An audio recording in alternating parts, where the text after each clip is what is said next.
আসসালামু আলাইকুম। সন্ধে ৭টা বাংলাদেশ বেতার সিলেট। সংবাদ পড়ছি আমিনুল ইসলাম। সিলেট চারখাই শেওলা স্থলবন্দর মহাসড়ক ৪ লেনে উন্নীতকরণ প্রকল্প গ্রহণ করা হয়েছে। এতে প্রকল্পের ব্যয় ধরা হয়েছে ২,৫০৬ কোটি টাকা। প্রায় ৪৩ কিলোমিটার মহাসড়ক ৪ লেনে উন্নীতকরণ প্রকল্পটি বাস্তবায়ন করবে সড়ক ও জনপথ বিভাগ। প্রকল্পের আওতায় ভূমি অধিগ্রহণ, মাটির কাজ, পেভমেন্ট নির্মাণ, পরামর্শক সেবা, কালভার্ট, সেতু, flyover, overpass, underpass, foot over bridge, পথচারী পারাবার, টোল প্লাজা নির্মাণ সহ এই মহাসড়কের উভয় পাশে ধীরগতির ২টি সার্ভিস লেন করা হবে। প্রকল্পের কাজ সম্পন্ন হলে সিলেটের বিয়ানীবাজার, দক্ষিণ সুরমা, গোলাপগঞ্জ, কানাইঘাট, জকিগঞ্জ এবং মৌলভীবাজার জেলার বড়লেখা, জুড়ি ও কুলাউড়া উপজেলাবাসী উপকৃত হবেন। সারা দেশের মতো সিলেটেও আগামীকাল পালিত হবে বিশ্ব পরিবেশ দিবস। ১৯৭২ সালে জাতিসংঘের মানবিক পরিবেশ সংক্রান্ত আন্তর্জাতিক সম্মেলনে গৃহীত প্রস্তাব অনুযায়ী প্রতি বছর সারা বিশ্বের ১০০টিরও বেশি দেশে ৫ জুন বিশ্ব পরিবেশ দিবস হিসেবে পালিত হয়ে আসছে। জলবায়ু পরিবর্তন, বিরূপ প্রভাব মোকাবেলা সহ পরিবেশ বিষয়ে সর্বাত্মক সচেতনতা সৃষ্টি হচ্ছে দিবসটির উদ্দেশ্য। এ উপলক্ষে সরকারি ও বেসরকারি বিভিন্ন সংগঠন এবং প্রতিষ্ঠান নানা কর্মসূচি পালন করবে। কৃষি উদ্যোক্তা মেলা শুরু হয়েছে সিলেটে। জেলা স্টেডিয়ামে মোহাম্মদ আলী জিমনেশিয়ামে ৩ দিনব্যাপী এই মেলার উদ্বোধন করেন বিভাগীয় কমিশনার মোহাম্মদ মশিউর রহমান। অনুষ্ঠানে সভাপতিত্ব করেন কৃষি বিপণন অধিদপ্তরের উপপরিচালক জুলিয়া জেসমিন মিলি। এ সময় বক্তারা বলেন, মানুষকে বাঁচতে হলে প্রথমে প্রয়োজন খাদ্যের, যা কৃষিখাত থেকে কৃষকের মাধ্যমে সরবরাহ করা হয়ে থাকে। কৃষকের উন্নয়নে সরকার যথাযথ উদ্যোগ নিয়েছে। সেই সঙ্গে কৃষকদের জীবনমান উন্নয়নে কৃষক কার্ড প্রদান সহ নানা ধরনের পরিকল্পনা গ্রহণ করা হয়েছে। কৃষক তাদের উৎপাদিত পণ্যের যাতে ন্যায্য মূল্য পায় সেটা নিশ্চিত করা হবে। অনুষ্ঠানে বিভিন্ন সরকারি ও বেসরকারি দপ্তরের কর্মকর্তা, উদ্যোক্তাগণ এবং ইলেকট্রনিক্স, প্রিন্ট মিডিয়ার প্রতিনিধিবৃন্দ উপস্থিত ছিলেন।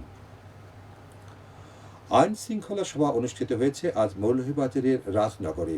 উপজেলা পরিষদে অনুষ্ঠিত সভায় প্রধান অতিথি ছিলেন সংসদ সদস্য এম নাসির রহমান।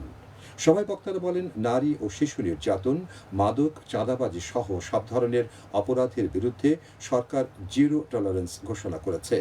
এ ব্যাপারে প্রশাসন ও আইন শৃঙ্খলা রক্ষাকারী বাহিনীকে আরও কঠোর হতে হবে। এছাড়া সভায় খাল খনন সহ সরকারের চলমান প্রকল্প বাস্তবায়নে নিষ্ঠার সাথে দায়িত্ব পালন করার জন্য সকলের প্রতি আহ্বান জানানো হয়। সভায় প্রশাসন, আইন শৃঙ্খলা রক্ষাকারী বাহিনী ও উপজেলা পর্যায়ের সরকারি ঊর্ধ্বতন কর্মকর্তা, উপজেলা বিএনপির নেতৃবর্গ এবং জনপ্রতিনিধিগণ উপস্থিত ছিলেন। উপজেলা প্রশাসন এই সভার আয়োজন করে। বিশ্ব তামাকমুক্ত দিবস উপলক্ষে র্যালি ও আলোচনা সভা অনুষ্ঠিত হয়েছে হবিগঞ্জে। আজ জেলা প্রশাসকের সম্মেলন কক্ষে আয়োজিত সভায় জেলা প্রশাসক ডক্টর জি.কে.এম. সরফরাজ প্রধান অতিথি হিসেবে উপস্থিত ছিলেন। সভায় বক্তারা বলেন, ধূমপান ও তামাকজাত দ্রব্য মানুষের জীবনকে ধ্বংসের দিকে ঠেলে দিচ্ছে। বিশেষ করে তরুণ সমাজকে নিকোটিনের আসক্তি থেকে দূরে রাখতে পরিবার, শিক্ষা প্রতিষ্ঠান এবং সমাজের সবাইকে একযোগে কাজ করতে হবে। অনুষ্ঠানে জেলা প্রশাসনের বিভিন্ন দপ্তরের কর্মকর্তা সহ বিভিন্ন শ্রেণী পেশার মানুষ উপস্থিত ছিলেন। এবারে শুনুন কৃষি সংবাদ।